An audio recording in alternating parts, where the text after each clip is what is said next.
Good morning, guys. A great morning to all of those who tuned into the realest thing coming out of Guyana. So, when you're in the media business and being at the top in this area, deception, they got some people can deceive you, you don't even know. But deception is used a lot of times by people, and sometimes it's glaring, like the auntie yesterday, and she thinks she got a problem, but she never explains she problem, but she want help, and I bear at this count. And then sometimes it's shrouded. It appeals to you and thinking you're not sure, you're a bit confused, but nonetheless you get the message. And you got a daunting feeling about the message we get because you're not sure about it. But remember, my skill set is to uncover these things, deception. That's what I do. Right? I look at the context of which things are being disseminated, and I say, well, here, Gomati, good morning to you. Bado, good morning. Nandini, good morning. Nalini, good morning. Meryl, a good morning to you. Rosie, good morning to you. Tirbeni. Rudy, good morning. Kesha, good morning to you. Tabu, good morning. Anan. Saraya. Parmanan, good morning. Teresa, good morning to you. Anand. Prince. Shani, good morning. Vidya, a good morning to you. Yeah. So there's a video. Smelly Smell put out a video there. I don't watch her things and I don't address things that she talk about unless she talk about me. But what she has done is try to shine a bad light on someone, but shrouded it like it's appealing to people's interest. Some buy get locked up for 6 days, then they lock up and so. I've been trying to get the information, but obviously I'll have to do a follow-up. I was planning to go down to, because I come across this video 2 o'clock this morning. I wake up for going to use the washroom. I come across this video, and I looked at it because it's speaking to the U.S. Embassy. No, she got a tone thing like she's talking for people. You understand? The letter that was written to the U.S. Embassy and the State Department and the people who were dealing with immigrants and all them things on refugee status was written based on the fact that Smelly Smell attacks people. Smelly Smell is paid and financed by very wealthy people in Guyana to attack different people. Right? Now, in America, if you highlighting thing, nothing wrong. Smelly Smell don't highlight nothing. She's deliberately attack, have no information. If you notice Smelly Smell story, this be Smelly Smell story alone.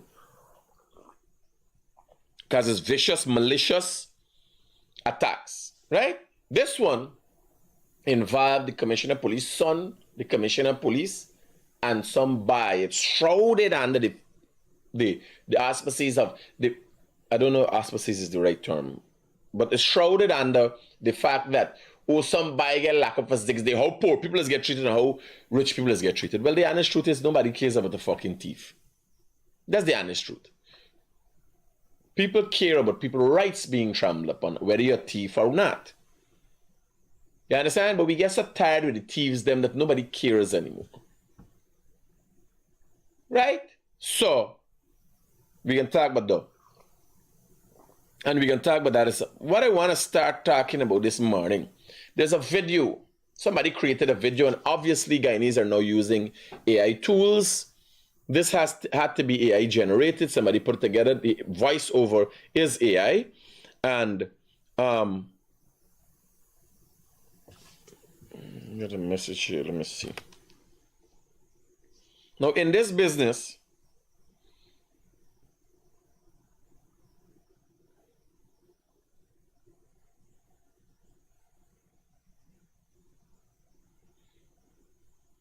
Wow. Beautiful. So just get a video here from Japarts. I got played for you. Let me play it for you. Terry is doing so much, and Terry is just a trailblazer.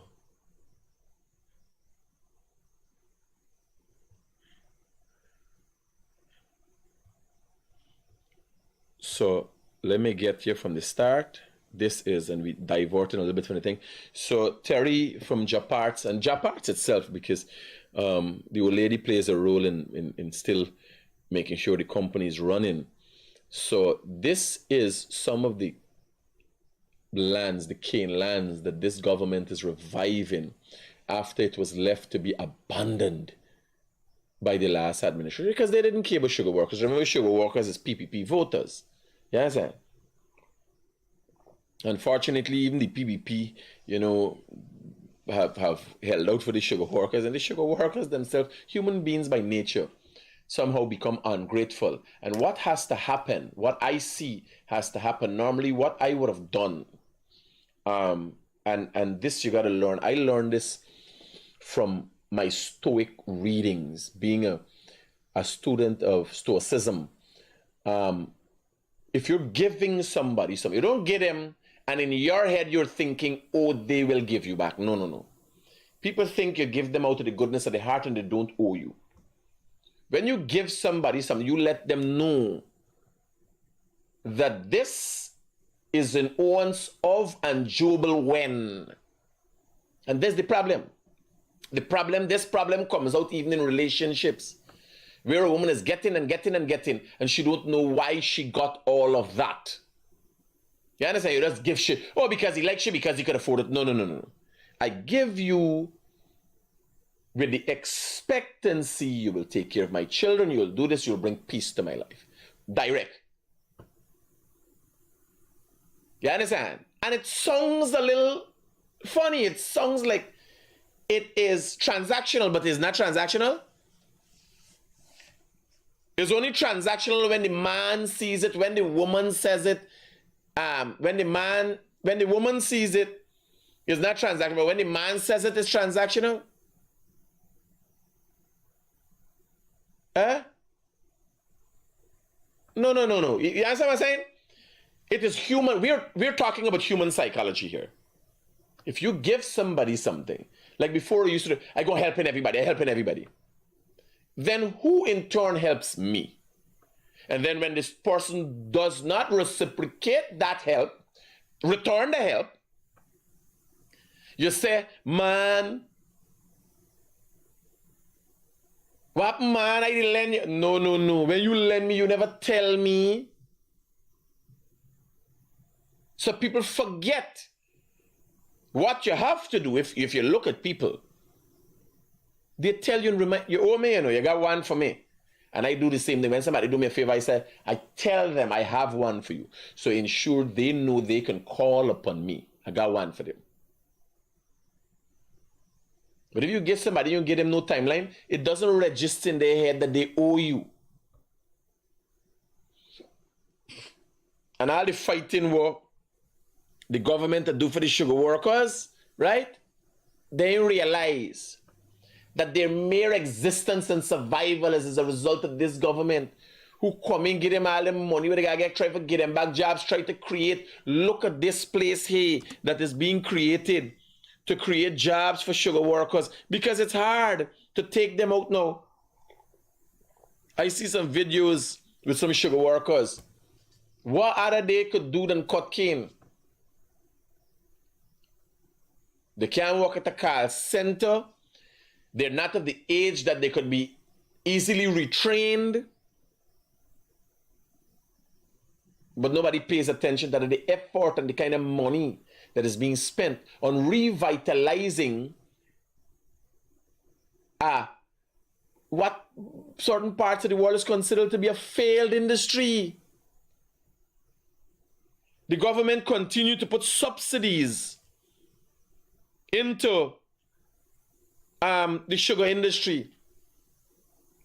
Why you think it's money? It's not a money making. There's a fucking black hole. That is and has been a black hole for the longest while. Why you believe? It's for the love of people. You see those trenches there? It is the estates that clean and drain and irrigate the farming lands and drain the lands. All your communities whose turn was estate, all the backlands.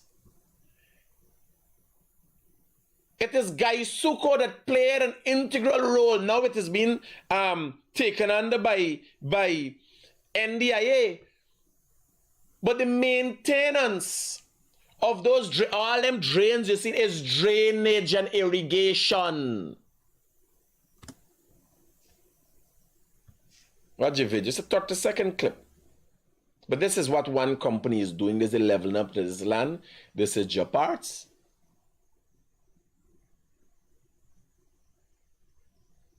I don't know if you all know Terry, but Terry's a guy, nice guy to have an interview with, right? But look at the beautiful, well-leveled lands, right? All being prepared for sugarcane production.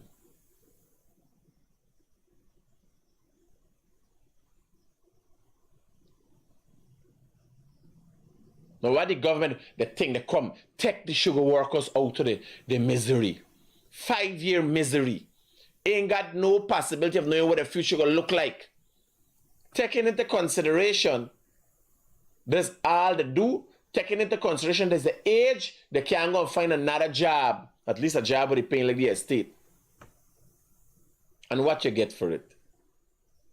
You get dishonesty, you get disrespect, you get... But this is all we doing. Sugar workers are we Guyanese brothers and sisters. Mostly we Guyanese brothers. And what the government has not done is let the people them know that this help we helping you, partner, is taxpayers' money. The government don't have nothing. The government don't have no oil. Even if they say, well, we take some oil money. The oil reserves is all of our reserves. And I can tell you, the government for the most part has not given me anything in no large part. They have not watched and said, well, the Portuguese people, we can give you this. What they've done is give subsidies to the tune of billions of dollars to the sugar estate. That in tune goes right away to sugar workers. All right. Bear in mind, the pie belongs to all we. The pie belongs to all we, but those say my Portuguese, let me get y'all something. So how you expect I to feel when I see they give their own people, when I see them revitalize estates for support and put bread in the mouth of PNC people, we're bringing them down. Nobody pays attention to that.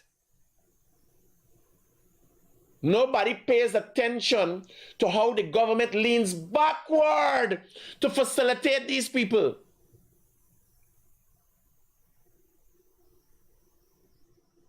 They ain't got no other purpose for that. The sweetening industry takes different directions.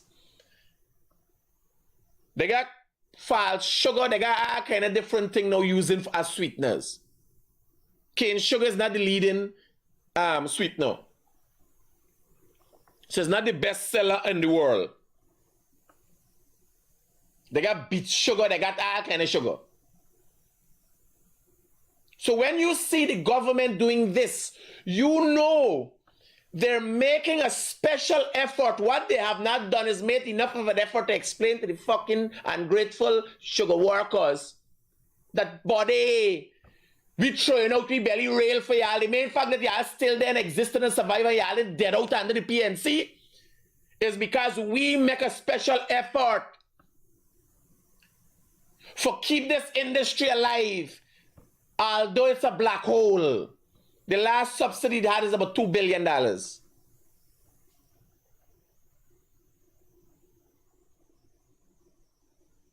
And I don't know if the government is seeing the model. One man going around giving house, giving this, giving that, and he makes sure he take out a picture and write a long, long story. So he has a record of what he has done. The government has to start recording and telling people. I asked Jagyo yesterday about Anthony Vera because 3 years he get money for come. Now Anthony Vera under the PNC used to write articles. Used to write articles about the PPP when he was with the PNC and he got nothing for it. How you could be feeding a man, minding a man. The man mere existence is as a result of you and he writing an article a week. You gotta write an article a week, buddy.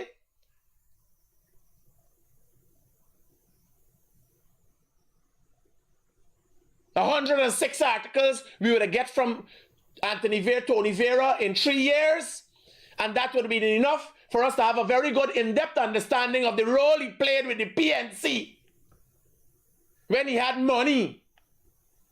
And he in the PNC, he ripping the country, the PNC, shafting the people. Hello, good morning. Hello. Good morning, brother. How are you? Yeah, talk to me quickly, brother. Yeah, I just touching base. I come in there next Saturday. Well, when you're there, you call me. When you're there, you call me. You got it. Safe. Right? What is happening is continually the government is doing out of the goodness as our president Ali. Go out, we do this, we do that. For what? When you came into government, you tell the people, vote for me, I will do this for you. You have to remind people, I've done this for you and this is what I expect from you. It is a cycle. You have to remind them. And this goes for relationship. I learn this every day. If you got people sitting around and you doing things for them, and you tell them what you expect of them, you have a problem. You have to let people know. Somebody say, man, oh God, it looks so bad. A great Muslim, he makes sure every time he do something for somebody, take out a picture. And that don't happen so.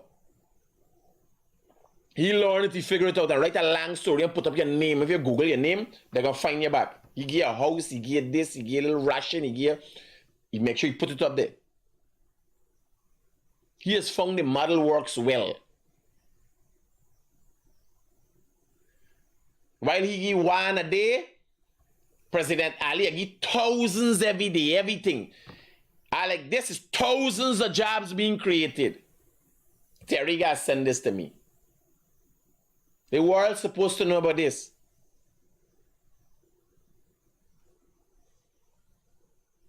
Right?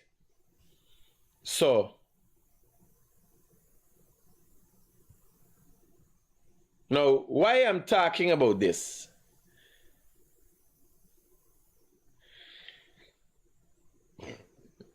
I ain't gonna call name.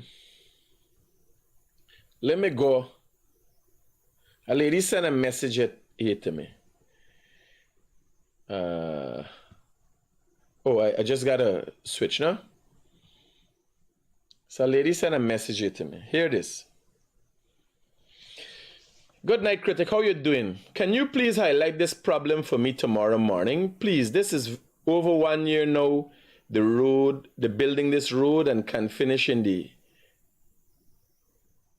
they are not working properly to finish it because very frustrating for us. Now, everybody that have vehicle have to leave it and protect it on the road. Today, the feed man bring feed for me.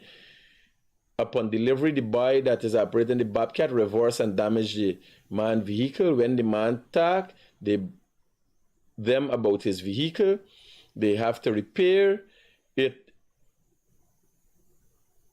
That they have to repair it. They refused to repair it. The road was clear from red spot side of the road, so the feed man reverse and come in. How much more we have to put up with President Ali have to do something. So every fucking thing is President Ali. So President Ali is the man who initiate, or a minister initiate Figure Road. And this is the problem with people not understanding. It's not bashing this individual. It's people not understanding the effort and the time and energy. What President Ali got to do with a fucking accident? That is the problem. We have less than 1 million people in this country. And 2 million dissatisfied people in this country.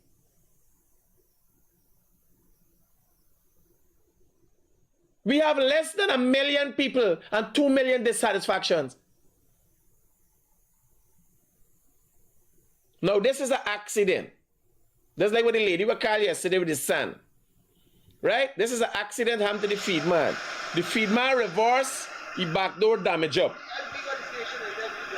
What you got for do the feed man? The fucking feed man has to go to the station and make a report. This is an accident. What President Ali, the feed man, reversing into a bobcat? What you know about driving? What you know about accident? No, message me. No, it needed to be highlighted. She's expressing her frustration. But her frustration comes from a man driving a vehicle coming to her. She now takes on responsibility. Because the man could then got none for do it fucking me. It has nothing to do with me. When you come out delivering your feed to me, you take and should anticipate all the problems you would get. Where it becomes a problem, because if you speed man have a 4x4, he obviously know it's a bad road he coming through. I didn't expect the feed man to come through this road, and you're going to see the road here now. I didn't expect the feed man to come through this road with a bicycle or all these videos, right? This is the entry. I didn't expect if you come to this area and saw with a car. But the discontentment and the dissatisfaction with people, the ungratefulness is so much. Can we be contented for anything?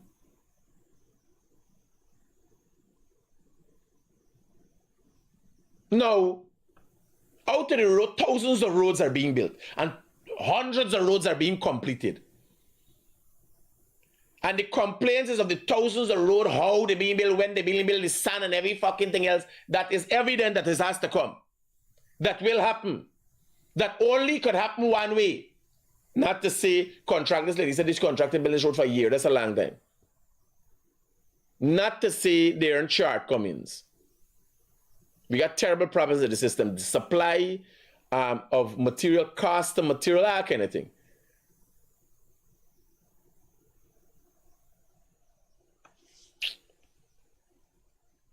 Now, when wanting to be a success, let me tell you, I got a banner messaging me every day about a problem with Alfonso and some gold land and so.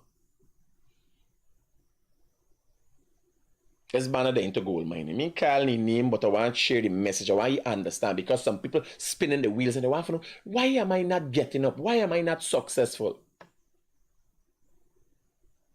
And I'm going to teach you something, I teach you all something. So this banner continually on a daily basis messages me. Hello, good morning. Hello, good morning. Hello, good morning. Partner, you're talking to me or you're hustling to listen to yourself? Hello?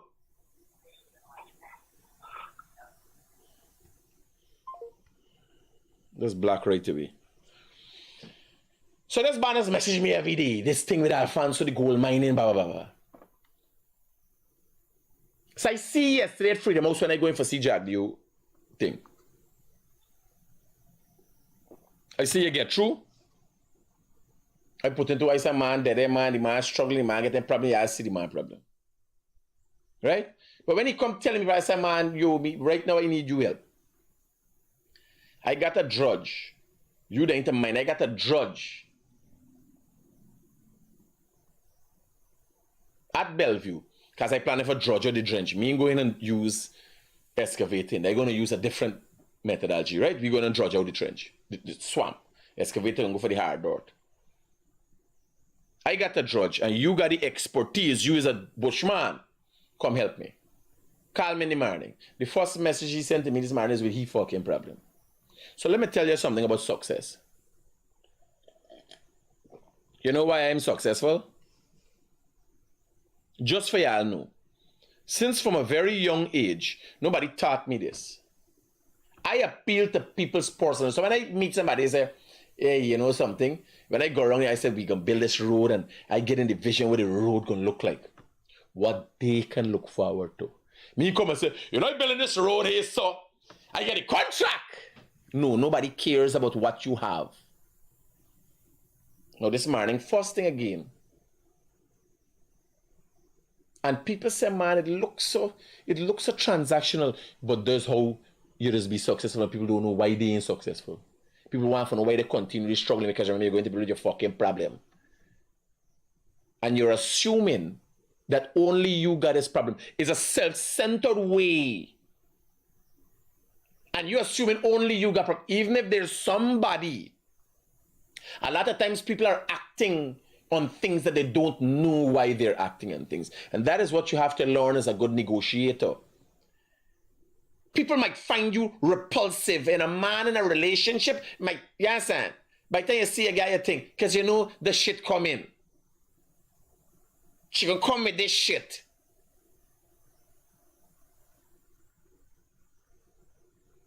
You think if I get a blowjob before you ask me for a car, you ain't getting a car? Oh God, I gotta get me car broke down. I like nah. Nah. Just telling you women. Because in any case, you're blowing. Sometimes you're blowing people for nothing. If you think your man is a blow him mind, and then he think the car, he think, oh my God, what's a car? Give her a car. This is just a life for me. Yeah, something to learn. When you go, Minister, our house, Minister, here I tell you, if I get a house lot, I would be eternally grateful for y'all. I would sing praise for y'all. Nobody. I would make sure the world knows the PPP give me a man calculating. That could work out good for me. Forgot somebody promoting and talking about me. Now what happens? Here you thinking in your mind. No, me supposed to got for do that because I vote for them. But like you understand, why the fuck you believe you don't get what you want?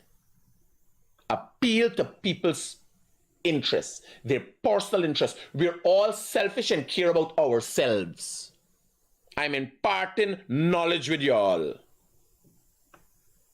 You understand? I'm imparting knowledge with you. Take it. If you want, you could left it. By telling you how you could get it.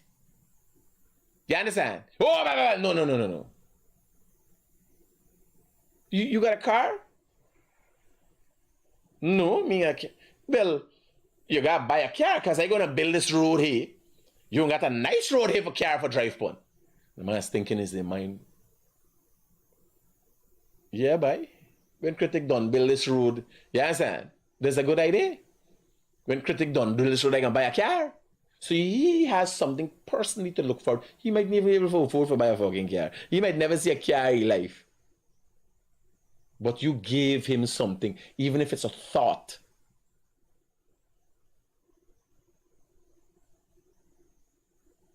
When you come, you must come bearing gifts, even if it's a thought. How do you appeal to people? And I gotta do segments from this to tell you how to appeal to people, how to attract people. People don't know. The people who are repulsed by me are specifically placed there.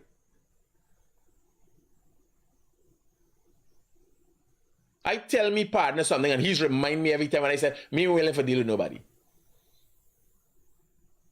When the big riff come with me and Mohammed and the big back and alpha broke up, my partner told me, he said, I have seen you in action many times.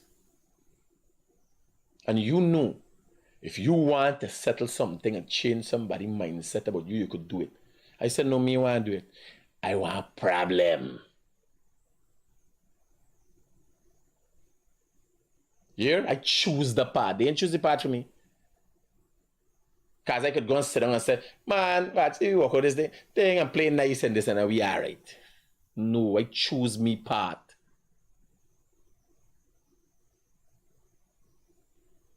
How they want the world to see me, they ain't no bad with nobody. We wrap up and play. We had a good time. I ain't there in that thing. Me want nothing stain me. You understand? So you gotta know how to appeal to people's purse. Every human being. All people tell you, your fucking pastor tell you love your neighbor, love your friend. All y'all selfish. Oh, I want to put on a fence here, and you there put 2 feet of me land, and there. No. This fence is an old fence. It's like this fence must be like an eyesore to you, no? You're talking to your neighbor, you want to build your fence. This fence must be like an eyesore to you. You know something? As soon as I save up my little money, I'm going to build a new fence. I'm sorry that this thing is then your eye hot in your eye so long. But I couldn't afford it all the time. But I can make a special effort for it doesn't continue to be an eyesore to you. So man watching the fence and think, yeah, boy, we getting a new fence that he building. Oh, I want to build a new fence, and here we thinking, oh, you're just going to get money now. You want to build fence, and you want to come back for the 1 feet of land where you take us up? You understand? No. I'm building me fence for you. No. I just don't like that it's there and how it looking. You understand? I am building my fence for you. I mean, why you got for... Please, no. If you understand human beings and how they think, you could get here. They ain't got nobody that don't like me. I got a negative perception of me that is not me got them with it.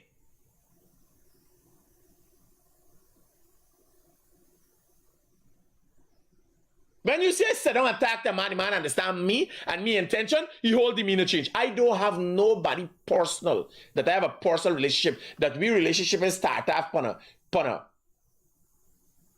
bad patch.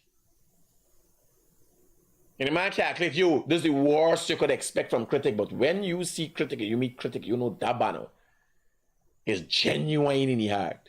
Never. I cuss a man, make around with you for 5 years, and just got you so put a distance. And then call you a day and say, and we are best of friends. And when he see then and he remember, and I say, here, don't go there. Don't go there.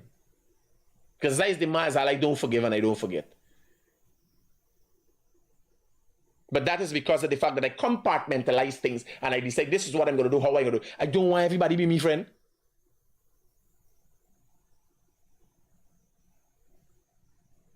No, this is the high point of our discourse. Let me go to this video.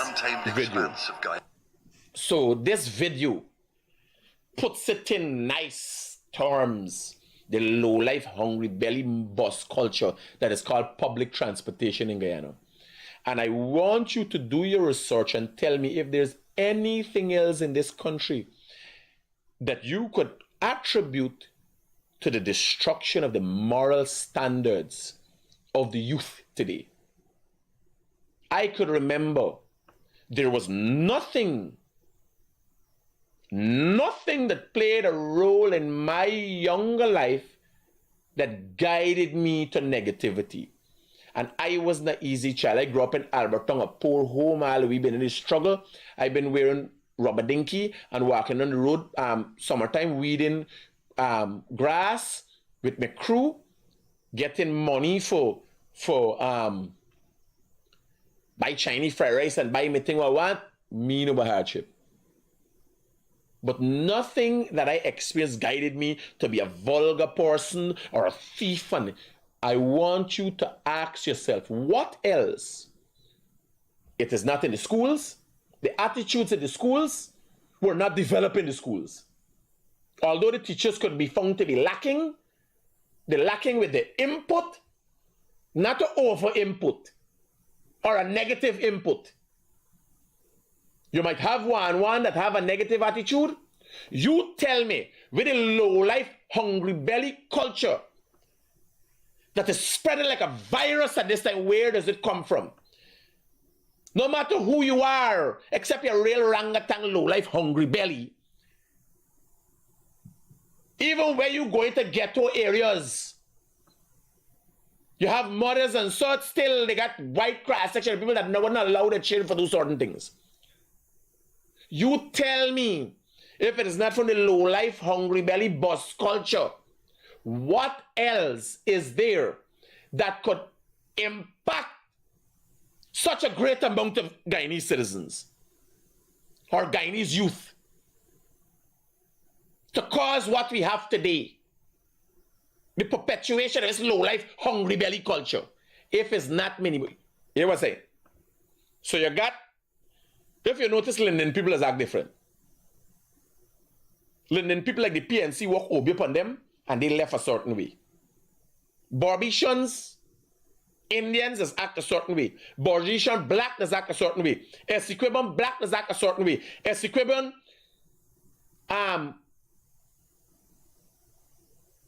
Indian is act a certain way.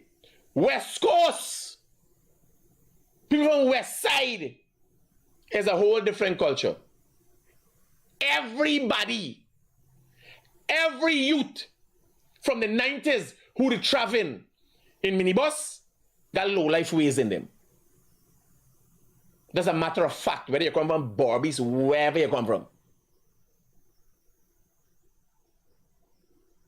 If it is not for the bus culture, let the scholars come and tell me, because I have studied it all my life. 20-something years now. When I did go into school and peeping under, them girls dressed with mirror, them bus conductor and driver digging them out. I didn't know that I learned layers after they digging the living daylights out of them. You understand? Yeah. Soul Train and all them bus from South and all, I did not know. I see the girls run for going the bus. People riding in bus, circling the buses. Because I used to walk, I never go to school with bus. We used to walk from Brickdam Secondary, go to Light Street, and walk straight up Light Street. I used to live 60 Light Street, Alberton. When I used to go to Brickdam Secondary, I did 2 years there. I dropped out at from 2C, and then St. Margaret's Primary, we used to live at Alberton again at that time. We used to walk down Kwamina. It's Kwamina? By the Channel 20 there? The corner before GRA. Ornock or Kwamina? Kwamina? Kwamina. I used to walk down Kwamina, straight into 5th Street, straight home. When I went to Starters Nursery, my mother used to pick me up. So I miss it. Because I had to be a low-life and hungry belly too. You jump up in the bus and you tell me, what else could touch so much Guyanese? You understand? So now this thing I'll be getting rid of. And this video explains it all. As thoroughfares. There exists in the untamed expanse of Guyana's thoroughfares. There exists a notorious entity traversing these roads, known ominously as the Pitbull bus. These buses are renowned for having the finest wraps in the Caribbean region and possibly the world. These vehicles exhibit a capacity far exceeding their designated limits. Regulations dictate a maximum occupancy of 16. Reports attest to these buses accommodating 30 to 32 individuals, pushing the boundaries of both legality and safety to their utmost extremities. Their motto, "Small up yourself," epitomizes their attitude. These conductors frequently indulge in imbibing beverages such as Banks or Guinness. Furthermore, they insist on collecting fares in advance. Everybody pay me money now, because nobody could go without me money. Even before passengers have reached their intended destinations. Moreover, they persist in soliciting one more passenger despite the bus being already filled to capacity or having none at all, resorting to pulling and tugging at passengers to accommodate their demands within their bohemian environment. The drivers and conductors steering these unwieldy behemoths have earned a dubious reputation for their brazen defiance of authority, engaging in confrontations with law enforcement daily. For such actions, they face no fewer than 13 charges. These individuals are inclined to agitate and jostle the buses in order to expel the air pockets from their fuel tanks, ostensibly to create additional capacity. This practice stems from their suspicion that fuel attendants might defraud them. Tales abound of clandestine compartments concealed within these buses, harbouring a weapon of choice, the infamous cutlass. Positioned within close proximity to the driver's seat, these grade A armaments stand poised for deployment at a moment's notice, capable of inflicting swift and decisive blows. The pit bull bus looms large over the highways and byways of Guyana, a spectre of lawlessness and disorder that brazenly defies the norms of civil society. Where's the lie? Where's the lie? Y'all remember this instance here with this man, with this cutlass? Y'all remember this instance? Y'all know where this video come from? You know where this video, you ever see the video? It's like a video I Ricardo driving down the road and see a movements and calculate, yo, something a kick off a pop off a. You understand? So, a culmination of videos. Where is the lie? I've said it umpteen times. Minibus is low-life, hungry belly culture. It got to be gotten rid of. Hello, good morning. Yeah, Critic, good morning. Yeah, brother. Critic. Yeah! Yeah, but you hear what happened? But you got to understand, right, critics, that majority of them buses has been owned by police. When them banners just getting on them things. That is not factual. That's not factual. You understand? Them, when the man just get all up, they just call the police and the man gone. No, but here no. You understand? Not majority of buses. There are 14 to 1,500 minibuses on the road.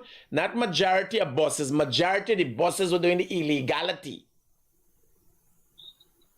Okay, yes. Well, You understand? Put it like this. Thank you Because so much, Critic. Thank you for put this thing right.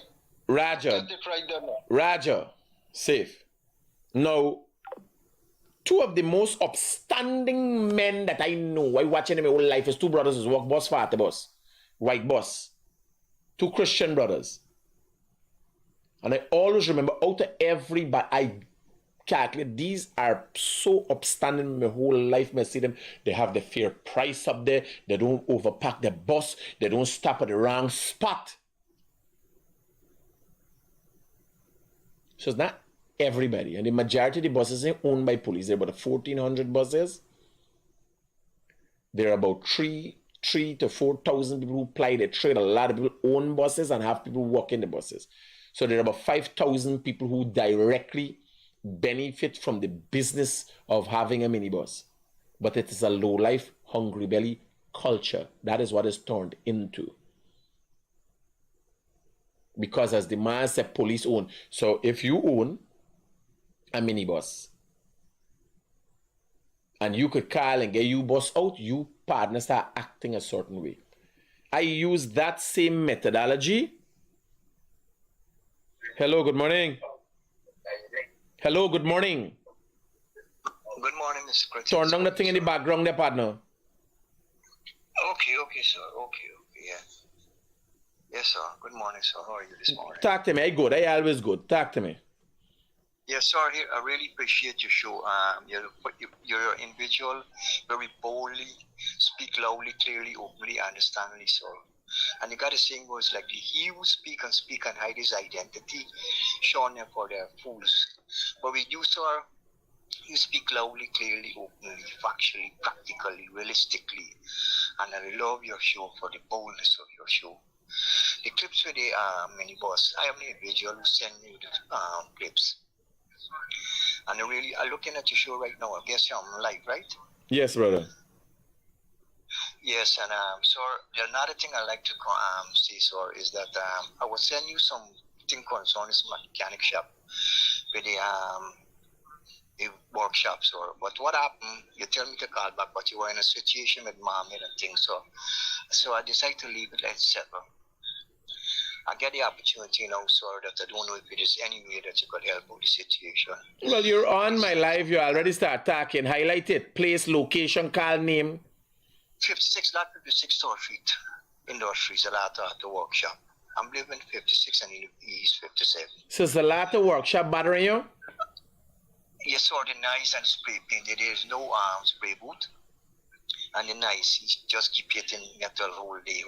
Zalata dep on this thing too long, but it's Zalata there. I know Zalata since I was a youth man. Zalata dep on this thing too long, forgot her. a workshop inside, everybody moving out and going to industrial area because Zalata is Yes, sir. 56 Tor Street, flat 57 is resident, and I live in at 56 Tor Street, so. Let me see if we could talk to Zalata and where we could work out.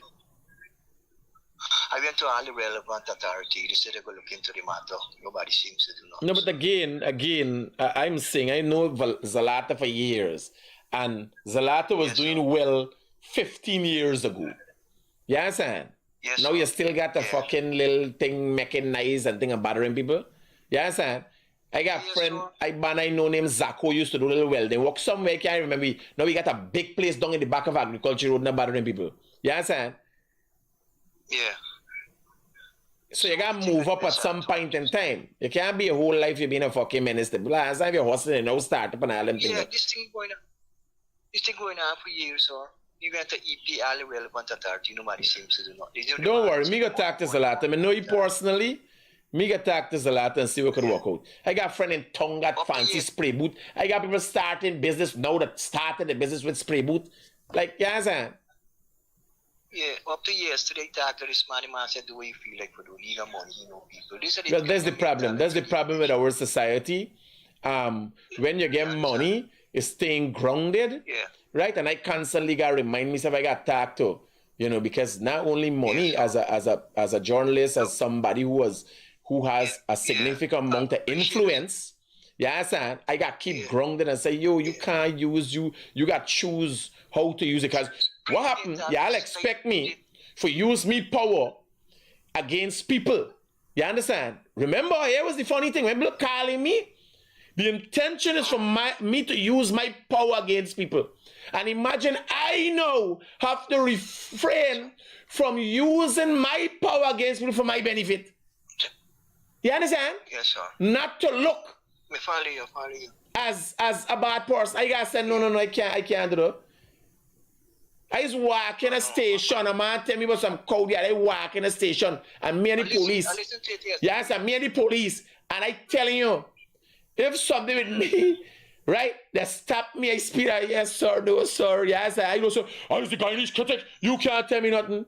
I shut me mouth and stay quiet, and if you call me and say, man, somebody do wrong, I come down, yes, I let the wrath of God on them. I listened to you yesterday. Right, so we talk. I can follow up with Zalata, long and see Zalata, I can pass through the and talk to you. And see what could work out. I'm glad when you come to you get to reach us, or I really appreciate if you get to reach you and shake your hand. You're a good individual. Well, I can try see, don't worry. I got your number and I can call you. Yeah. Well, right? Thank you very much. Safe, most welcome. Okay. Yeah, people don't understand the conundrum that I found myself in, Remember when you call me for help you. You didn't care why I broke up, who name I call, why they try. And when it comes to me, I gotta sit down and shut me mouth. Because you use me to do for you, it's okay. But I can't do for myself fairly. If I use it for me, it's a misuse of power. If I use it for you, it's okay. You understand? Why find myself in? But that is what makes me who I am. That is what keeps me humble. That is what affords me the opportunity to walk the straight and narrow path. Because me jumping out, like uncle will attack the little boy, open my calculator, yo, stay calm and stay cool. You can't afford to forget no problem because you can't use what you got for yourself. You understand? People don't understand, though. Hello, good morning. Hello. Hey, is it the Critic show? Yeah, turn on the thing in the background, man. Sorry. Talk to me, brother. Yeah, bro. I like to go normally like watch the show every morning, and I like to give your take on different things going on in society. But I'd like to give you a take, I would like you to give your take on the situation with banks, the IH, and people who went around the surrounding areas. The court order was passed the other day. Yeah.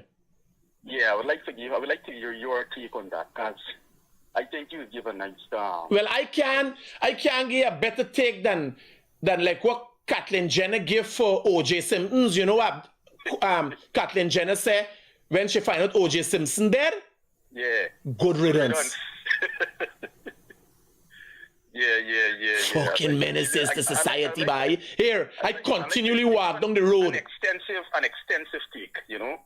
I continue to walk down the road and I watch and I calculate. Here, man. Yeah, you bro. get a little action. This is what you make your life for. Right? And you guys see how the vendors continue to make discomfort for people. Oh, God, there's a people's pave. You understand? You have not one vendor. The thing is, oh, it's so sad that what the city councils turn charging into, you have not one that acts in a manner responsible that suggests they're caring not for the citizen. Bear in mind, you ain't caring for no citizen, fuck the citizen. These people are your customers. Look at how businesses create an atmosphere for their customers. The first set of people will say, fuck you, you gotta buy from me, is vendors. They just present themselves anyhow, do anything, they're anywhere. Here, don't get confused. The vendors are there because they want to capture the people who are passing there.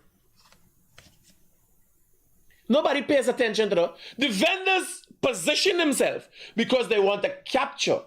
So the people is not citizens alone. It's not like I as a citizen, you as a vendor. I am a hopeful customer. Tell me, what have you done and in what manner have you acted to attract me? You understand? People thinking in your face, walking, there's fucking fight. The spitting, the pissing, the shitting. Then when I walk in through, I get a fucking rab. You can't even protect me. What you doing? Clear the place! Clear the place! What you doing there? You even saying, yo, you can't rob a man here. You're a madman. Can you imagine walking through Stabrook? The vendor waiting to take you money. And they can't protect you in the area. Get them out of the place. Good riddance. It didn't make sense. You understand what's going on? Thief man is supposed to deb out there. Yo, you got a lonely spot where we in there, boy. We got to take care of these people. These people buy from we. The vendors facilitating them vending. If they ain't, you don't buy nothing from them, they got man thieving from you, and there's this business. Get them out of the place. Clear up the place. You can't even, what benefits is for the vendor, for the people? You can't even say, oh, are the vendor, but this protect we. When we going through these things, if anybody try anything, the mad thing. Because they know the thief man, them, how you content protecting the people. Me and noise pass say one time a day. You the hell living here. You're shitting, pissing, and everything else right here.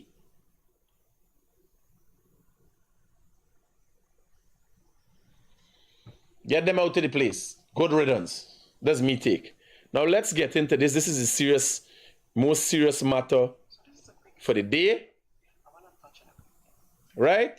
And you're gonna listen to it, and then we're gonna go through the deceptions. Well, I ain't gonna listen to the whole thing because there's only one time I got to deal with this.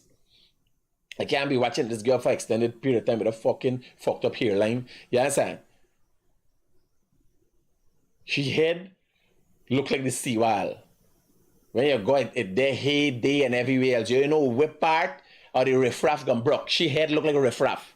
You know riffraff they throw some brick on the car now, you understand? That hairline there look like a riffraff.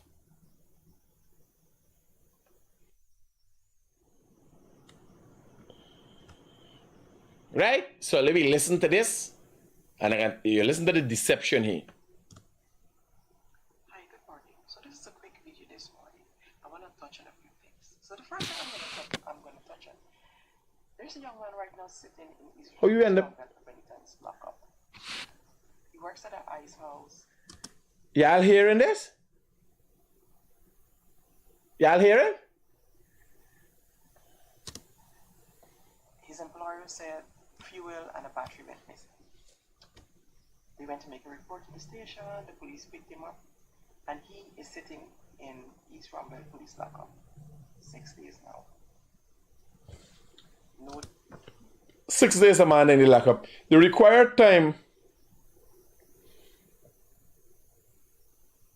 Yeah, I gotta put y'all this. How this thing so low, man?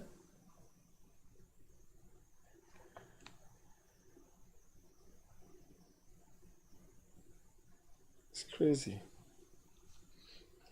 You want to hear audio is an important thing to impact and a story.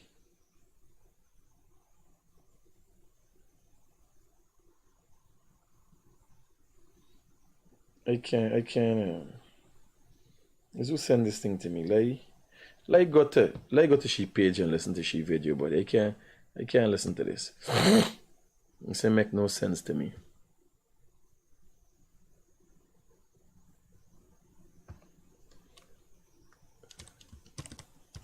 Smelly Smell. Oh shit, I can't type in Smelly Smell. I guess she done as a Smelly Smell, but she ain't got herself done as Smelly Smell. All the different. She advertising. Could the real cook please come forward?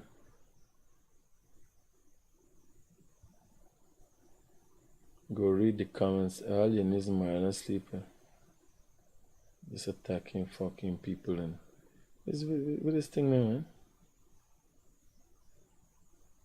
Oh, this was a day ago, so this is help needed for the single mother. This is the the young man, the police in custody for 6 days is 17 years, not even an adult embassy, right? 17 years, yeah. When you get fucking involved in the first robbery, while the others entertaining elites. There's a game them banner playing. What she working for? She getting paid by them, so she gotta do what they tell she for do.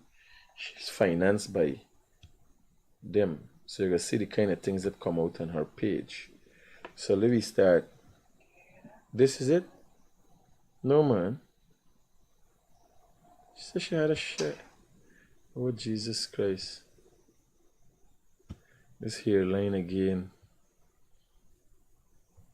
Now, why y'all hear what she gotta say clearly? How the rich... Okay. Things. So the first thing I'm gonna touch on. There's a young man right now sitting in East Rumbek, the penitence lockup.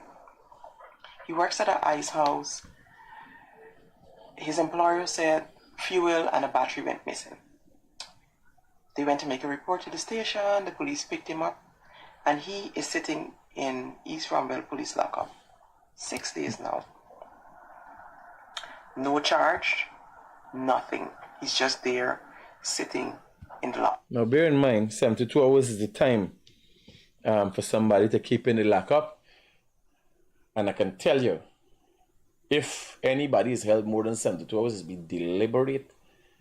It's not a Guyana police force procedure. That's checking, and they gotta lose you or charge you. Or they move to the courts in the events of serious cases, they move to the courts for an extension of time to hold you. There's a serious thing with the Guyana police force. This morning, about 2 o'clock after I get this video, I calculate I want to go down to the police station and ask them, to show me the record of this banner when he was arrested and why they keep him for 6 days. But high likely is untrue because of the fact, if you listen to Smelly Smell story, you will now realize the story is not about the man, the process that is used by people, racist people like Smelly Smell. The process that they use is bring a young black. Bring the story about a young black. Hello, good morning. Hello? Hi, good morning. Morning, Critic there? Yes, speaking. The live Critic, you're not live? You got to turn down the thing in the background and talk to me, brother. No, I don't turn down the TV, but I watch it live. Talk to me directly. Don't worry the fucking live. Is a TikTok child? Talk to me. Critic, I don't turn to me. Are you looking at the live and Critic's there? There's your grandmother and your grandfather. The ruckus what you're hearing is your grandmother and your grandfather. Your grandfather, they don't your grandmother belly. That's what you're hearing. Rukutux. The China thing. Your grandfather get it up after a month. Yes, it's not critics. It's your grandfather.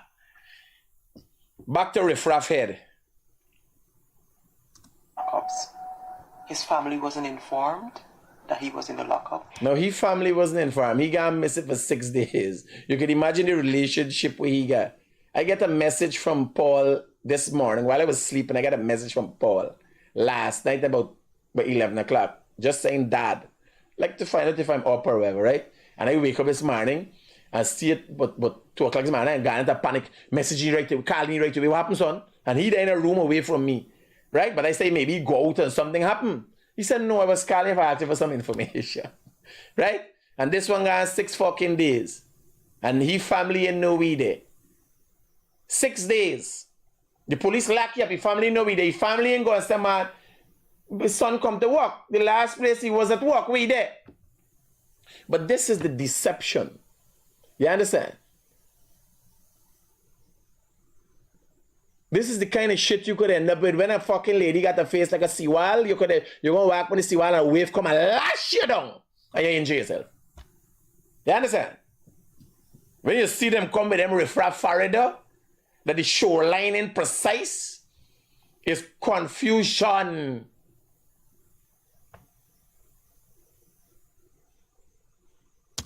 He wasn't allowed a phone call. Nothing. So this is the young man. This is the young man.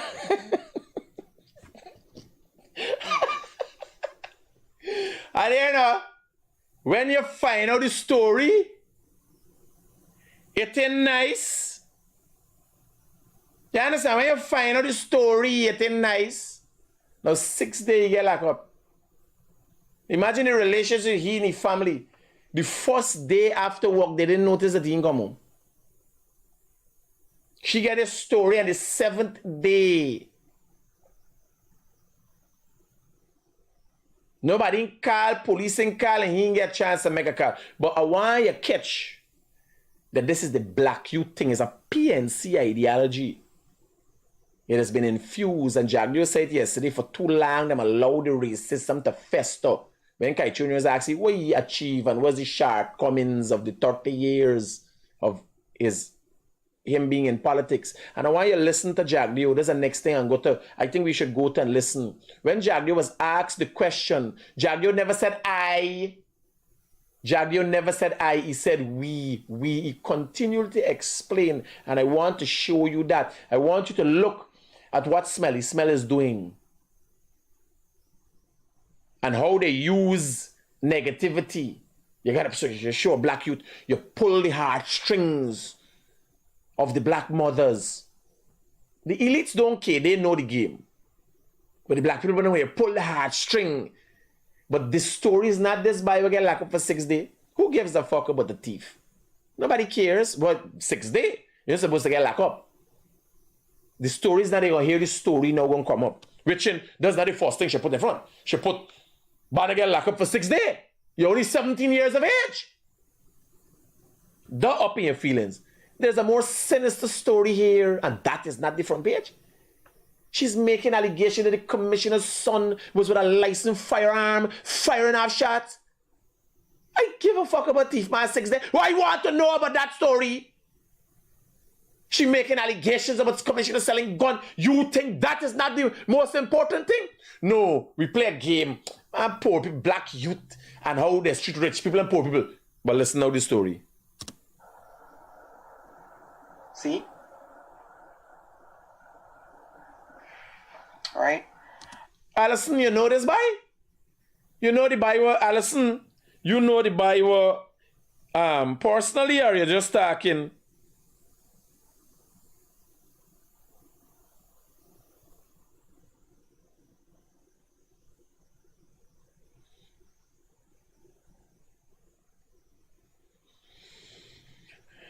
Hello, good morning. Good morning, Critic. Yeah. I sent a message to you last night. In connection with what? Did you read it? In connection with what? In connection of an accident in front of my gate with the road works. I highlighted it this morning. Huh? I highlighted it this morning. Not necessarily in the fashion that you expected, but I did highlight it. Thank you so much. Roger, man. Yeah. So Alison know the boy. Alison know the boy. Your own family fed up with fucking he, but Smelly Smell know the story. Let me go. And I'm going to tell you. But what I'm outlining here is deception. It's deception. I'm telling you about rich people and poor people. And this little thief man, they are a boy who's accused of stealing. They only locked up for 6 days, but you're going to hear the real story now. The difference between... And you know who finances Smelly Smell? The PNC don't have money to finance Smelly Smell. Go to Smelly Smell page, who should give praise to. The big man himself say, yes, it's a Gishi thing. So they finance her. So you gotta ask yourself, when she come up with these ideas and they say, nobody else ain't got it. A whole crowded bar got a story. Nobody called me as a critic. You know, they had a banner shooting up, the other shooting it. Smelly Smell know him though. We should get she information from. Where do you think Smelly Smellers get all them letter what the Mohammeds has sent to me? How she's get it first before me get it and Malaya get it? Who you think is politician? Who you think finances her? You look at the crews them was there together. And the people them coming out and outspoken, the scum of the earth now was financed to come to rise to the top. Being poor in Guyana. And listen to your tone about being poor in Guyana. Well, it's agony with the fucking riffraff hairline you got it. You understand? Because she fared like the coastline of Guyana. And thank you for representing Guyana anywhere in the world you go. And people watch you, they say, you from the coastal plain, Georgetown. I've been from overview. If you Google map, the coastal plain is, you understand, riffraff from here to Venezuela. Being rich with political affiliation. So, no charges. They don't have any charges for this young man. But still they're telling the family members when they eventually found out that he was actually in the lockup, because nobody knew who he was for all these days. When they eventually find out that, you know, he's in the lockup, after he got to make this video from somebody else that's in the lockup with him phone, that the police might have just turned a blind eye or, you know, to give him a phone call or something, he asked, you know, can I use your phone to make contact with a family member or something? You're such a nice, can I use your phone? Yeah. 17-year-old delinquent, can I use your phone? It's so nice. The picture of him is painted so nice.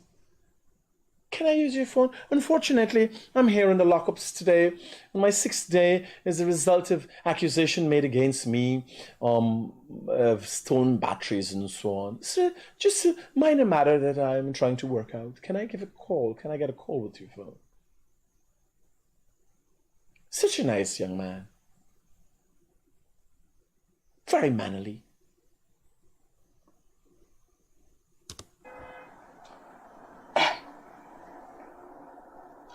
Six days, no charges, but then you're telling the family now, oh, we're going to put him on $30,000 bail. $30,000 bail for what?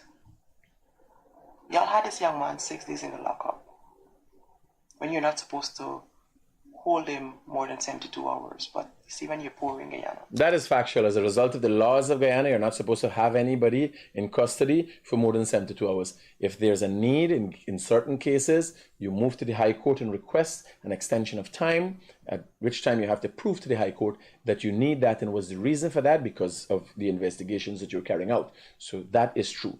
I'm telling you, they're very, if it is a case where this young man was held for 6 days, it is as a result of some direct connection of a police, because the police constantly checking the time of people and they release people. You either got to release them, put them on bail or charge it.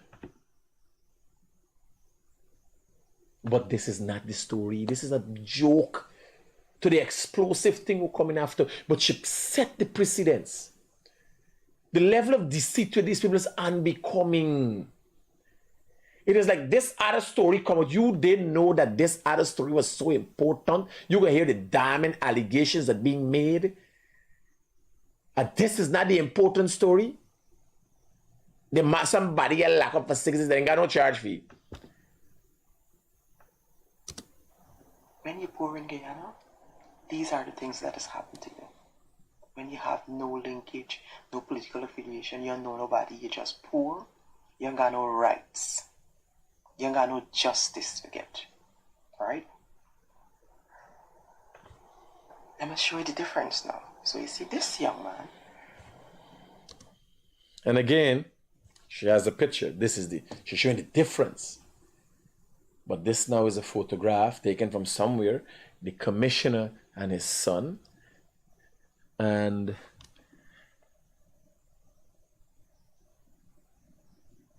where is this? Where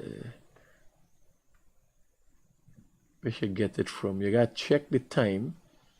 The Smelly Smell show.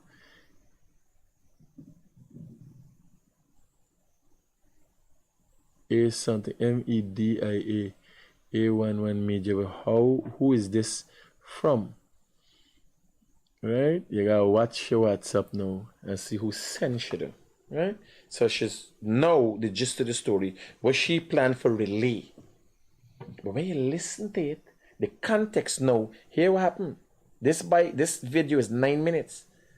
2 minutes and 30 seconds in. Right? This video is 9 minutes, 2 minutes and 30 seconds, and they buy with the 6. And then commissioner son. Here these damning allegations being made. But this is not the important topic. This damning allegations is a result of comparison to thief or accused thief that 6 days in the lockup. But you hearing these things, this is supposed to be a story by itself. But if you look at it, you realize it is a deliberate attempt to smear the commissioner of police. What is going on behind the scenes? Somebody in, like, how the commissioner of police treat them, something unfavorable, some kind of insight, political infighting, some promotion in work out well, and then Smelly Smell kick in. Which your name tagging and pulling. Now, I'm not saying. I have no evidence. And Smelly Smell herself is showing that she has no evidence of these things happening. These are allegations and accusations, but they're very damning.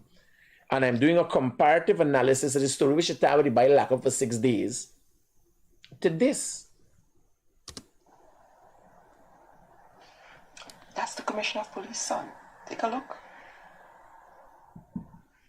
So Saturday night, after 3 a.m. in the morning, he was at the Cheers and Beers bar. Took out an She ain't certain. She used to live at a place like this. Them just live at these fucking places. The Cheers and Cheers. Now, just for you to understand how the deception works, if you want to act like there's an originality to your content, you just the Cheers and Beers. They ain't got much bars like them. And she know exactly the bar, because when she was in Guyana, she used to live out the places like that.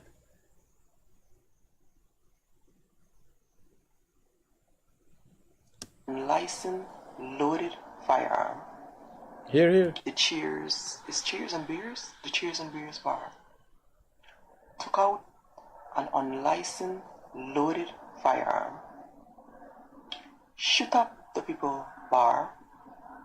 Security then had to try, constrain him. Somebody lashing his head. They hold him down, called the police, held him there until the police come to collect him.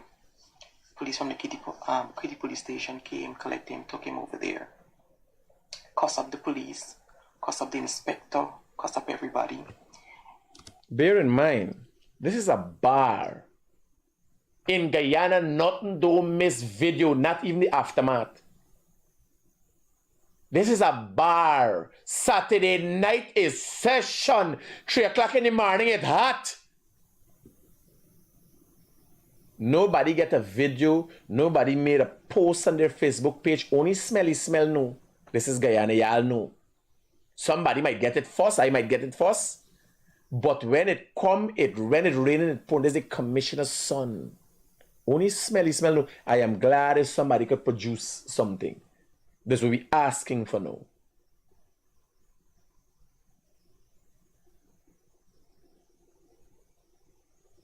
When you look at these people now, they hear the story. We gone from the 6 day, they buy in the lockup. We gone from poor to rich. I don't know how the commissioner's son, the commissioner is the commissioner. I don't know how his son become rich. He had to get medical attention because I think he injured himself well. I don't know if it's a scuffle or why they were trying to hold him. What happened? Took him to the hospital.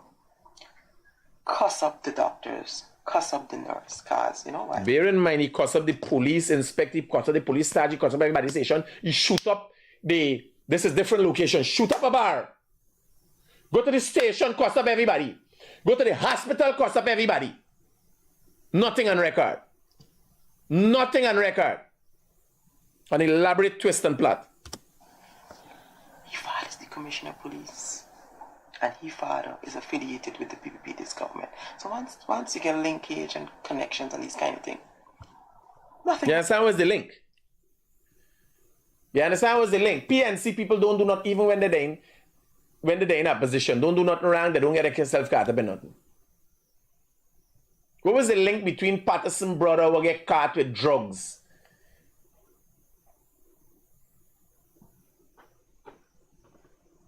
What was the link? Did Patterson make arrangements for his brother? The question has to be asked, did Patterson make arrangements for his brother to go through VIP? How did Patterson brother pass through and never drugs? Did he make arrangements for his brother to go through VIP? That's the question has to be asked.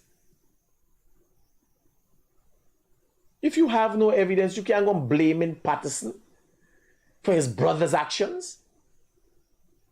You got evidence, all this thing, not a fucking iota evidence.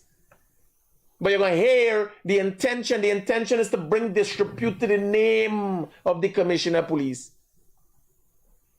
Ain't got none for do with Richard, ain't got none for do with the commissioner's son do. You going to hear as we go along. What happened to you in this country is get away with any and everything, as we could clearly see.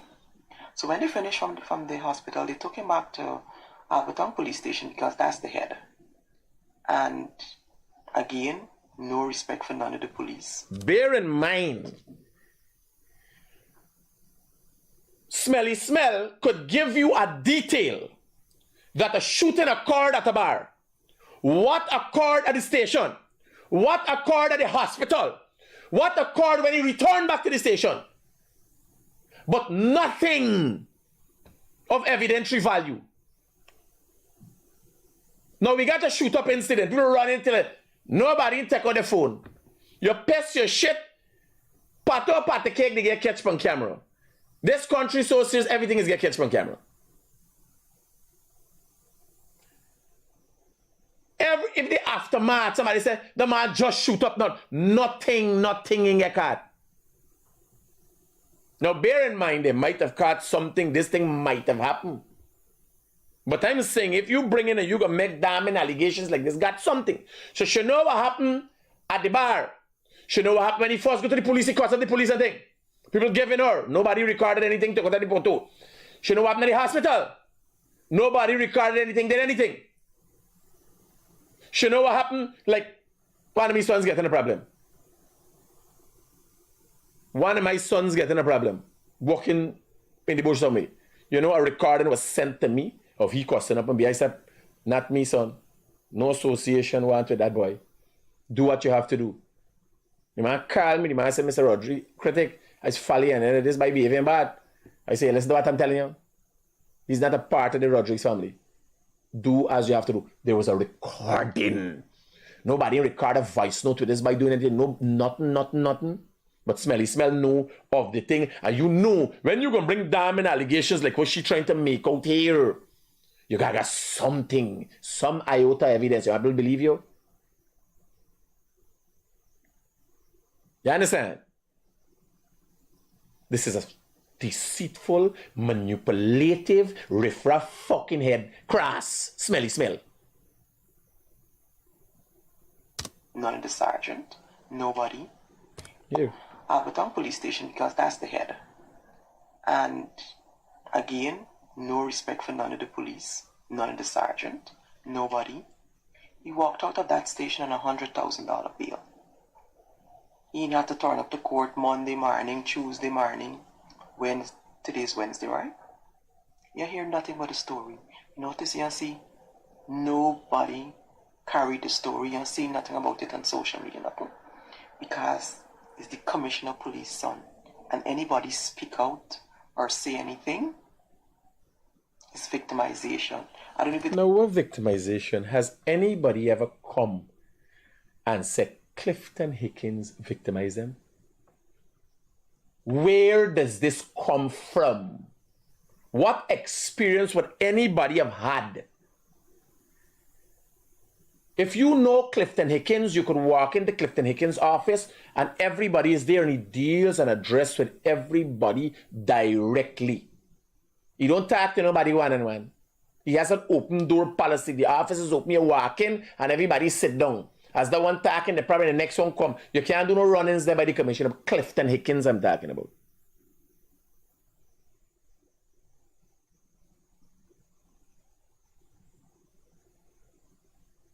Happy had a different policy, but I have never experienced anything that could bring disrepute to Happy, the former commissioner of police. If there's something that comes up, I will say it. Which body could come and say which police has said that as a result of saying something I was victimized? Where it's coming from, she know all these, where it come from. Because remember, I dying to the media thing, so I listening, I put the ears to the ground for any story that pass. Where does it come from? It's a direct and deliberate, manipulative attempt to bring disrepute to the commissioner of police. I think the bar owners them could complain or say anything. They can't talk. And that's the difference.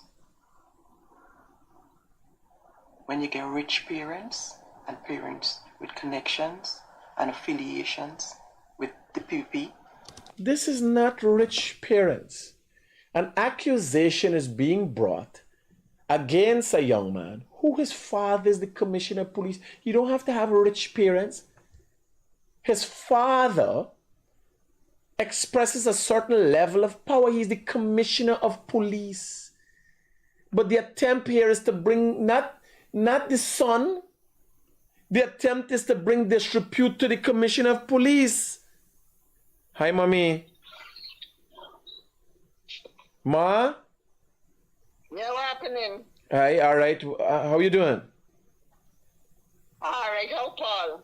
He's okay, ma. We're busy with a lot of work and stuff, but as soon as I get a chance, I'll pass and check you out. Is there anything that you need? Not the one time. I would have liked like some plantain, not them green plantain, but not ripe either. Half-ripe plantains. If it's big, it can be kind of full. Not really. If it's big, it can be kind of full. A little plantain, cassava, No. sweet potato. Not green, not too ripe, but not half-ripe.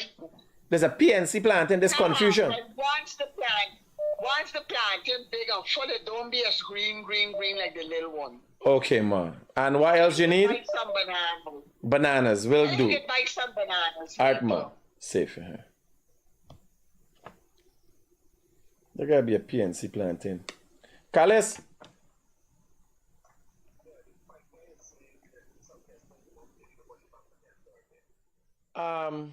Let me do it later on. He definitely works, right? He walking when he works, right? Well, 10:30 hour by ear. Yes, 10:30 hour by ear. We can catch up one. Other way we gotta catch up safe. Yeah. So it's not to say the confusion in this country is limited to y'all and not me family. You know, you hear me, Mother Carl? Not green planting. Not ripe planting. But not halfway planting. Full planting. She must get she planting understanding from the PNC. Yeah, I think. You imagine trying to explain to the market people? Imagine me going to the hairstyle. My mother sent me. I want green plantain. I want ripe plantain. I want half ripe plantain.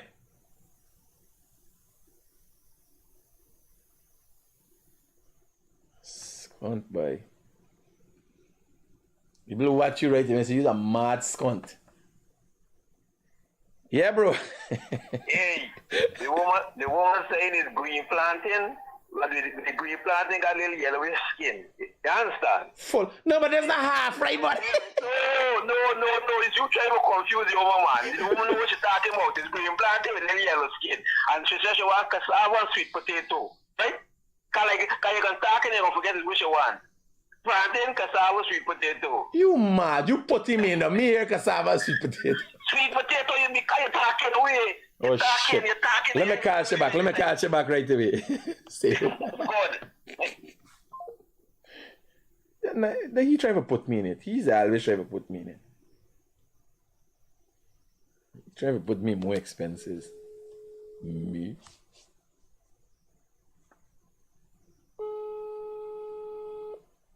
Ma, you said you want cassava and sweet potato too? With the plantain? Yeah, plantain, cassava, and sweet potato. Just 2 pound each, something like Oh, that. my, sorry, I didn't hear you. Cool. All right. Love you. Don't let it give you all kind of stale sweet potato. A medium size will be okay. Okay, ma. All right. Cool. Love you. Love you too. So let me finish up this thing. Hey, the my here at the mirror. The honest truth is, it's a modern thing, but I don't tend to hear things that cost me money, you know. If you miss, you know, like when you're drinking rum at the rum shop at them in Yambano, there's definitely, man, drink something. If you hear this, you fucking business, bye.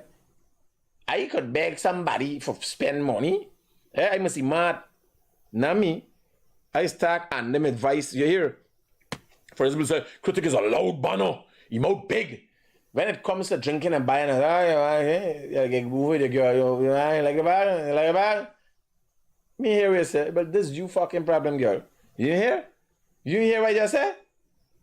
Yes, sir. Next thing you telling me what I said, girl, what I tell you, I asked if you want the bag. No, you want the bag? I done with that.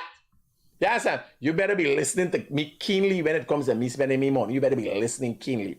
So the honest truth is, she did say that, but me here, because when it comes to me spending money, I don't really care for you. If I hear, I hear. Yes, sir. But if I ain't here, not me. So let me deal with this deceitful woman. And the plot thickens. Now here laugh, we start with a young black boy. Then the police. This banner, this picture is my watching me at him over my shoulder. I just thinking, just chopping his thinking in my mind. Yeah, sir. How we end up here with this banner over my shoulder watching me all the fucking time. This one Sienna talking about the back here. Yeah, sir. The Maliki just watching me skinny teeth. Knowing the kind of shippiness was going through here, I thinking what brassy that the back they're doing. All right. So, the plot thickens.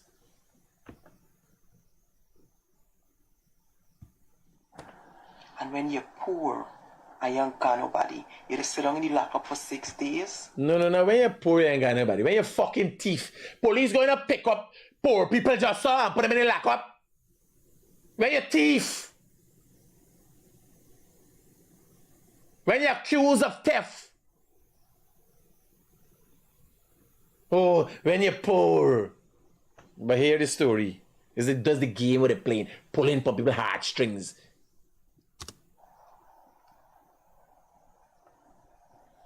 With no charges, because nobody cares. And the police that doing these things to these young people, knowing that it's a violation of the laws of Guyana, knowing that it's a human right violation, is sickening. So sometimes when I come out... Listen, me, you know what I tell you? But that fucking hairline is sickening. Sickening could be used for that hairline. Hear what I telling you, girl? Me, you know, but not less because I listen to your story. You understand? And it ain't done upon me yet. Having to watch this is a traumatic event for me. And I know that they don't pay police enough to do the job that they do in Guyana. And I know how they treat some of them. They treat the junior ranks and so. But some of them that is be doing these things deserve the treatment that they get. Now the young man family went and they're telling them, eventually went to see him and they're telling the young man, we might put you on $30,000 bail this afternoon. You might? Would the commissioner Sunday would just shoot up a bar? And mind you, this is not the first time that this young man was caught with an unlicensed firearm. The last time the file was sent to the DPP recommended charges and it was sent back to the police officers, to Ivleary Police Headquarters. Nothing happened. The file disappeared. So this is the second incident with this young man. But he father named Clifton Hickens, the Commissioner of Police. And his name is Clifton Hickens Jr. Right? I don't understand. You know, why would he be walking around with an unlicensed firearm when your father there allegedly selling? So, this is where the story starts. This is where the story starts. The story is not a young man out of control with an illegal firearm, something that should not happen. The story is pulling on your heartstrings, black youth, locked up, no rights for poor people. And then this is where the real story starts. Right? I don't understand. You know, why would he be walking around with an unlicensed firearm when your father there allegedly selling firearm to the highest bidder? 1.5, 2 million. Depends on how you come with it, allegedly. Bear in mind,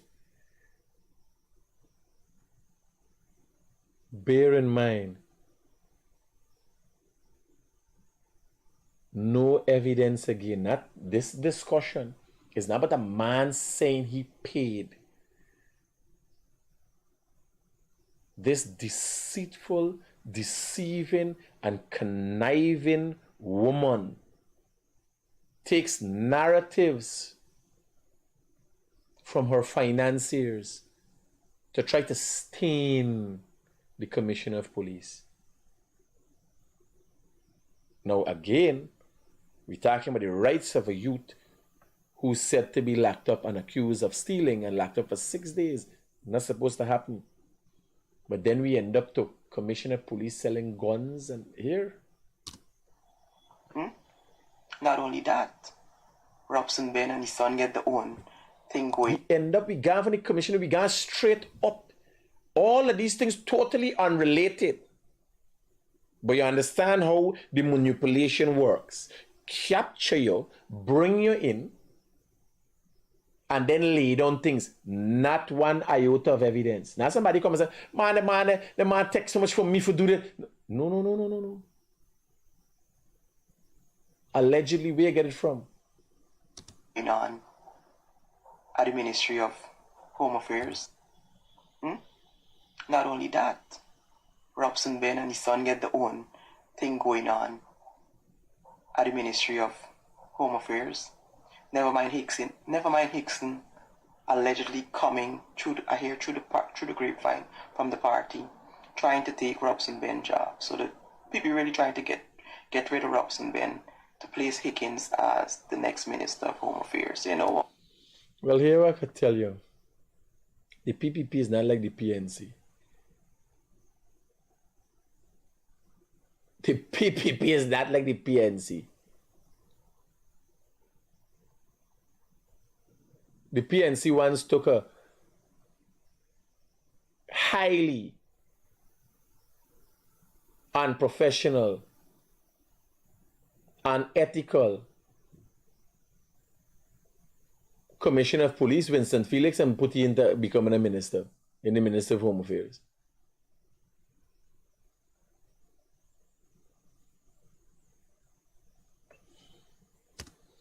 Is why Higgins said throwback relax. That is why they extended his contract, because he's supposed to be out of the police force, because they're trying to extend it for this next election, and then the promisey Minister of Home Affairs. So we got this little by thing, but it coming into why commissioner there, not the commissioner's son being afforded an unfair advantage over poor man's son.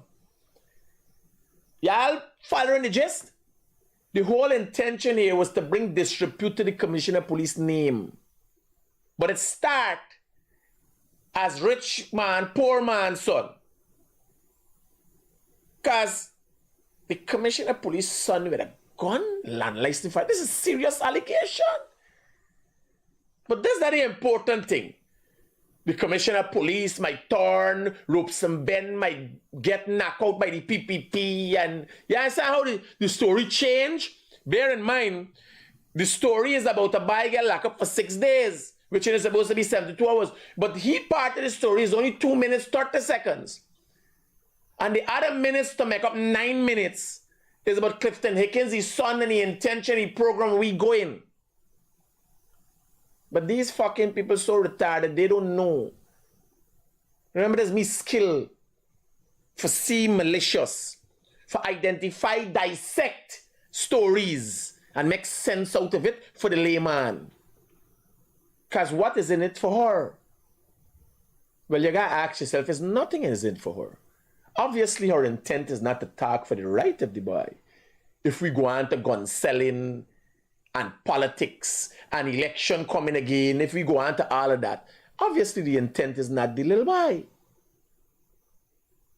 But we have to ask, what is in it for Smelly Smell? Like if I talk about something, I am the leading person who dissects, analyze information and explain it to the people. What is in it for Smelly Smell, who is in America? What benefits does she have? What gains does she have? And if somebody give her information to disseminate, what is their intention?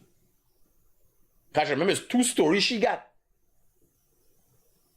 Luckily, the boy that only lock up 6 days simultaneously side by side coming with the commissioner's son issue, but she didn't come with one or the other or put it as 2 stories. She pull your heartstrings, bring you in, and then start going into politics and everything else. You gotta ask, who? When disrepute is brought to the Commissioner of Police name, who does that benefit? No, wrong is wrong. Wrong is wrong. And the accusations have to be, in light of the fact that it's the Commissioner, I go in myself and find out if the boy was locked up for 6 days, and I go in myself and find out about the Commissioner's son. You understand? I go myself, because you can't expect the police to do it, because the man is the Commissioner of Police. I will go myself and do that, and report back to you. Right? But, what benefit is there? If I was reporting the story, this happened, Commissioner of Police do this happened. Harry Paul tell me like how I do it. Yesterday the lady with the son and so she could attack, Alex call and attack the man with yesterday the man with the cold story, he call and attack. I got the people. Nobody know your voice, nobody know your name, you could call and attack. Because it's truth. Just one iota of evidence we want from Smelly Smell as it relates to all these things which she's talking about.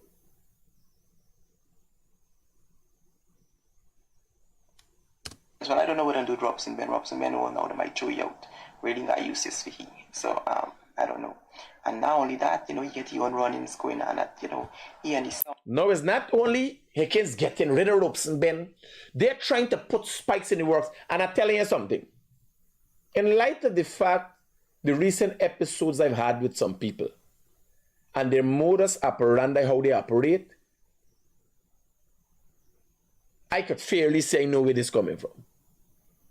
Because them is some people, if they don't get what they want, what their money and power could buy, they start getting seriously agitated.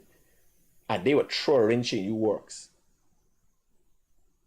If they don't get what they want, you got to ask yourself, who else does finance this? Who has financed this woman?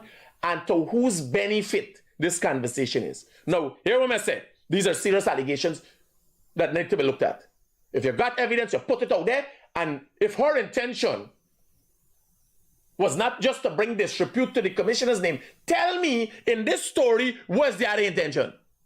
Is it to bring rights for the boy? Well, the story is 3/4 about the commissioner, police, and ropes and Ben, and 1/4 about the boy. So it's not about the boy's rights.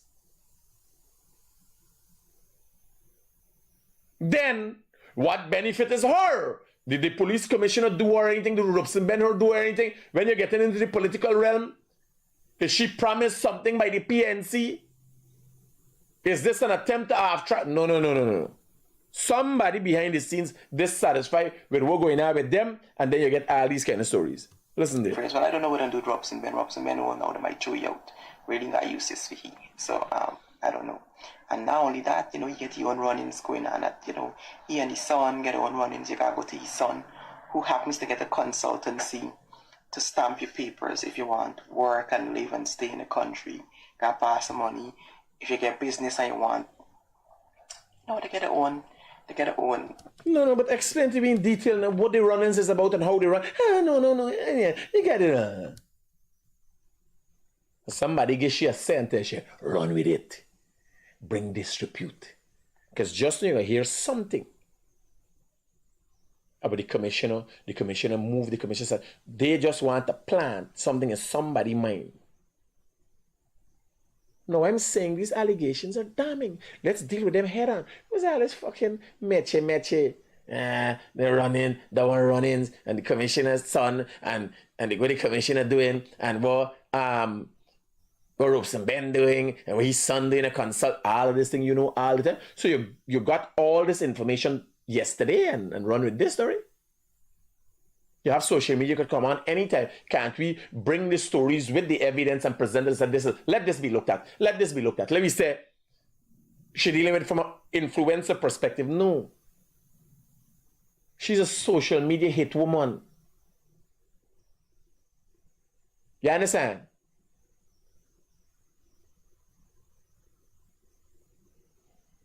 The one corruption allegedly going on at the Ministry of Home Affairs. So I don't understand why Hickinson will be walking around here with an unlicensed firearm, shooting up people's bar with other patrons inside. But this is the Guyana that we're living in now. And that's the difference between the rich and the poor. No justice for the poor. The rich is not held accountable. And they have respect for nobody. Because you could cuss up the police inspector, cuss up the police, cuss up the nurses, cuss up the doctor, walk out to the station on $100,000 bail. Nobody hear nothing but the story, no charges recommended, nothing. And this is his second offense. The second time he walking around here with an unlicensed firearm. Jesus Christ. Now she got all this thing coming. Really want to help people and see change in Guyana. Got all this the second time. Now Smelly Smell know it. Bear in mind. Smelly Smell gave the current events as a shooting up happened at the bar. Then he went to the station, cuss up all the people at the station, go and cuss up all the people in the hospital, then go back to the station, cuss up the people again, then go up on bail. Nobody see nothing, hear nothing, not a mistake by a video in a country. Every fucking thing is recorded. Man fighting man for his wife recorded. Everything, funeral recorded. People are dancing, thing. Man run man with cutlass and minibus on the road is recorded. Every fucking thing is recorded. Not one iota of evidence, not one direction. Just come as a hate woman for bring disrepute to people's name. Now, bear in mind, these are serious allegations. I would have waited, since I got it, I would have waited for something to put out there. The question has to be asked, with this video that Smelly Smell done, It doesn't benefit her as an influencer. She have no police connections, need to get nothing from the police, doesn't need a license firearm. She's in America now as a refugee. Got no dispute with the police. Who does this benefit? Is there somebody in the hierarchy of the Guyana police force that dissatisfy and want to bring disrepute to the commissioner of police name?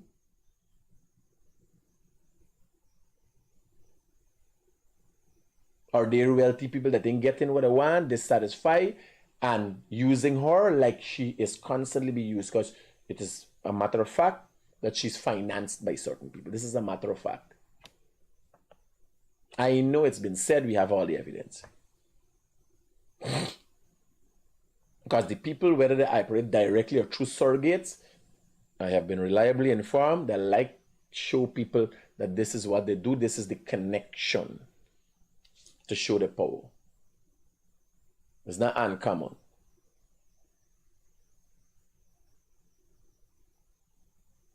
Because of the delicate nature of the situation, the people don't want to give me the information because they know me when I fucking is a wild card. I talking out. All how instability. These people' objective is to create instability. They think there could be a power outside of the powers that be. Manipulate judicial system, manipulate police system, manipulate things. Because obviously they can't fuck around politics no more. The powers that be done with that. They can't call nobody in government and say this, that. That can't happen. They're done. They're outcasts.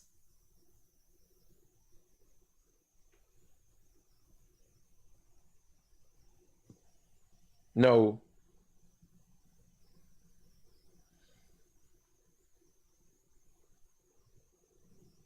Now, I will go to East Independence. I will ask them about the buy for 6 days. If the buy was there for 6 days, that's wrong. I can talk about it.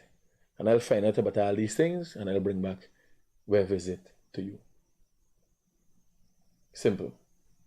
Evidence. Right? If somebody holds somebody for 6 days, I will speak to the commissioner of police and have somebody charged. You could charge a police for that. They got to face the brunt of the lie. I can't hold people. 72 hours is time for hold people. If not, they could show me the records. I will make a record of that. I will present it to you. If they hold the buy for 6 days, I need to see a report of a police being charged. And there's internal charges in the Guyana police force, where some of your pay and so get cut. Who is the sergeant of the station is responsible for that? The sergeant of the station is responsible for the prisoners' movements.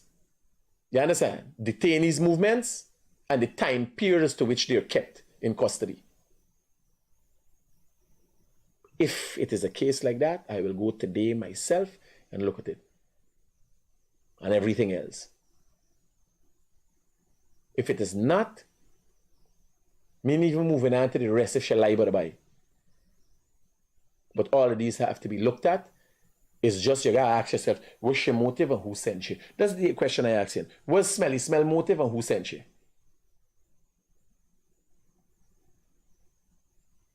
Unless you take some of the money where they should get in for do all these things and do something about a fucking hairline.